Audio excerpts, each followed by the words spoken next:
In one of the most exciting games ever played inside of Death Valley, the LSU Tigers come up on the wrong end of a 21-17 defeat at the hands of the Alabama Crimson Tide. 2012 edition of the Squirrel Bowl continues tonight here in DeVille, Louisiana, as the Buckeye Panthers take on the MARKSVILLE Tigers. You're watching News Channel 5 Sports in High Definition. A pro basketball team will be in the city of New Orleans for at least the next 25 years. However, that team will probably not have the nickname of the Hornets. When NSU Demons and McNeese State Cowboys tango in their yearly fall classic, you can always count on this being a great game. Presented by Hickson Ford.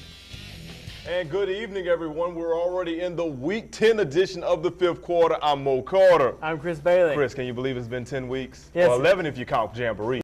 The 2012 edition of the Bayou Classic was all for bragging rights between Southern and Grambling, and Southern prevailed for the first time since 2007. I'm Mo Carter, and I have a full recap of today's game coming up next in sports. Well, after months of stressful negotiations and numerous failed outcomes, the New Orleans Saints have caved in and they're ready to show Drew Brees the money. Well, more than this right here in my hand, but it's an offer that he cannot refuse.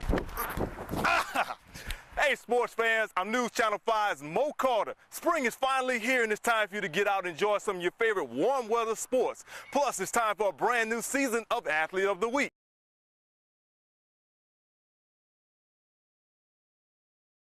Now in different parts of the country, there's the Cotton Bowl, the Orange Bowl, the Soul Bowl, and even the Egg Bowl. And at Buckeye High School, they've got the Squirrel Bowl, which officially kicks off squirrel season right here in the state. Tonight, the Buckeye Panthers took on Marksville in both teams' district openers. Off to DeVille we go, where there was no shortage of camouflage in the crowd. Tonight, thousands flocked to Alexandria Senior High to see the crosstown rivals Ash and Peabody square off in District 3-4A action. The winner takes over first place in the district. Look at the packed house, everyone. Early on, it's Tay-Tay. Christavius Gill hitting the three-pointer. Ash takes a 3-1 lead. Then Gill again on the fast break. Ash up 5-1. Back comes Peabody. Coach Smith knows that these guys got to go in strong. And yes, right here going in strong is Troy Jones. And Peabody is rocking the house. Now watch this, everybody. D. Wagner again to the goal. Peabody takes a late lead. Coach Tinsley saying, come on, guys, get everything together. But they could not stop Troy Jones at this point. And then watch this, everybody. Troy Jones will get the ball, and oh, my God, yes. Look at that. Looking like Shaquille O'Neal from 1992.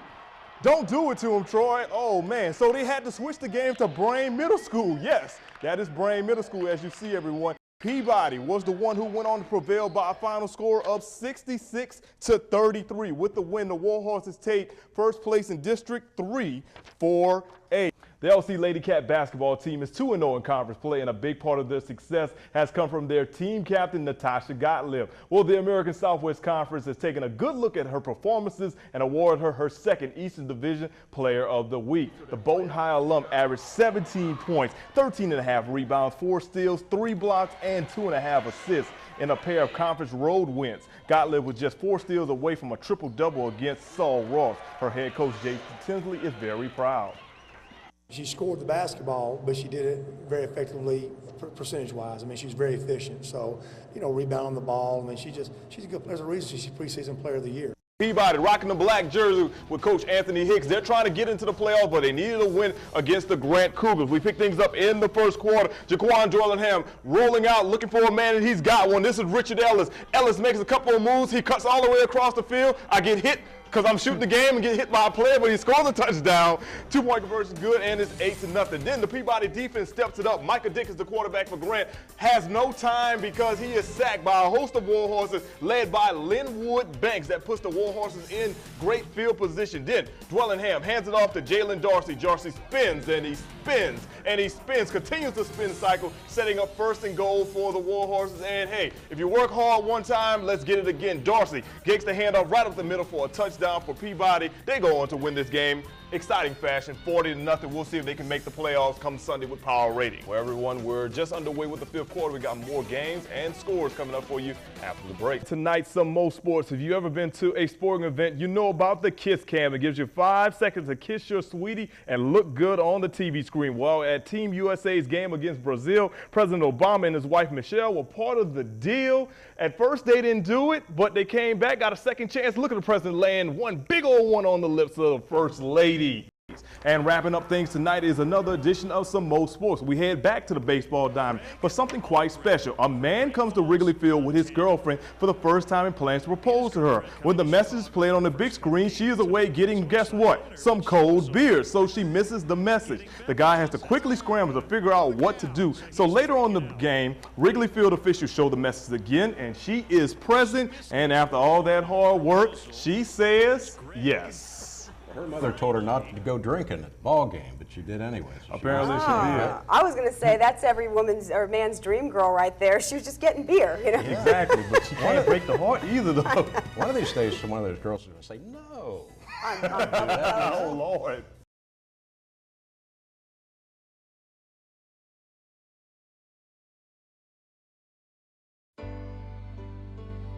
Mrs. Jackie Ivory Williams, the mother of Peabody Senior standout Josh Ivory, was more than just your typical mother. She was my best friend, well, me and my other two brothers, but she was a mother more of anything, you know, a disciplinary, just telling us everything right. She was the sweetest, the meanest, the most everything.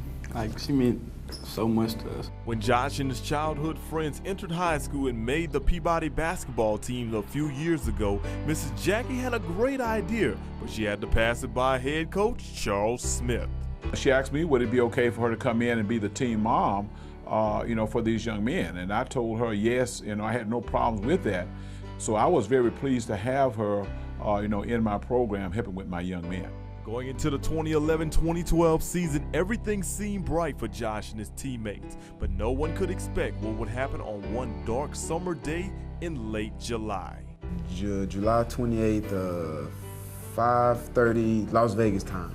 When we heard the news, like, we just went to like a scare mode. Like, I was crying in front of everybody.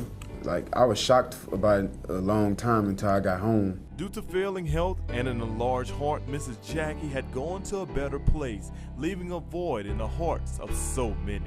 With his mother gone, Josh didn't even know if he wanted to play basketball during his senior year. But after having a heart-to-heart conversation with some close friends and mentors, that all changed. And having Coach Smith and his staff on my side, so I was like, well, you know, I'm gonna do this. We're gonna win the state championship this year. My teammates motivated me. I don't think he had no doubt in his mind that he wasn't doing that for his mom. As a team, we told him we was gonna help him, man.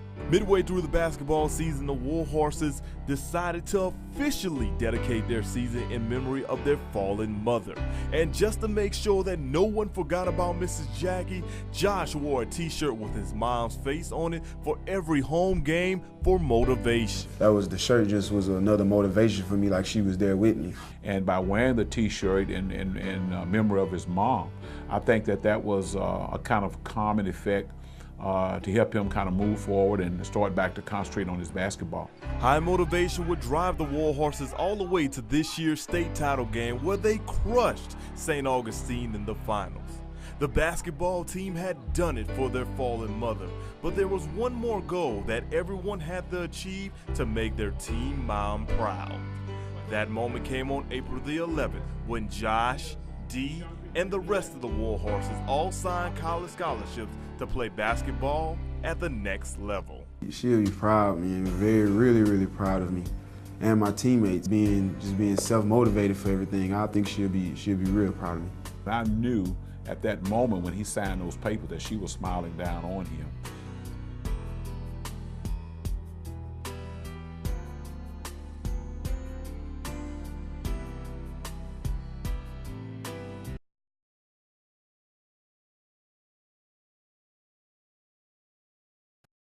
Emmanuel Arsenault is the newest athlete from Sinla to make it to the National Football League. But Emmanuel's journey to the league has been tough. In high school, he didn't play a down for 3 years and almost gave it up. I made the most of my senior year, and what made it even tougher when you're talking about adversity was on my birthday. I broke my arm in Wiseman, and I was able to come back. That game I came back was against Ash, and man, it was an embarrassment. That week, man, had taught me a lot just to build my courage back up, to believe in myself. I was able to earn a scholarship to where I was able to attend Alcorn State University. At Alcorn, Emmanuel competed against 12 other wide receivers for playing time. So Arsenault made a change for the better and ran track. Just as Arsenal made his change, Alcorn State made some big changes of their own. My senior year, we was able to come in with a whole new coaching staff, so now you really proving yourself all over again. Finishing his career with 99 catches, over 1,600 yards receiving, and 12 touchdowns. Arsenal was really excited about his chances to be drafted into the NFL. But on the weekend of April 25th, 2009, Arsenal's phone never rang. Still focused on playing professional football, Emmanuel Arsenal did the next best thing. I just got on the internet one day and typed in CFL football, and it had, 8 teams. When I got there, I found out I'm not competing against the receivers for a spot. When you're in Canada, it's a ratio. So I had to be one of the best Americans out of any position. After flourishing for 2 years in the CFL, Arsenal finally got his chance to work out for NFL scouts. After many workouts, Leslie Frazier and the Vikings gave Arsenal his chance. You'd be joyful, but it was like tears of joy, because actually it made me cry, because I thought about, like, man, whoever would have thought I would have made it from John Thomas to Lower Third area. Arsenal will join the Vikings for minicamp this spring. In Alexandria, Mo Carter, News Channel 5, your local station for sports.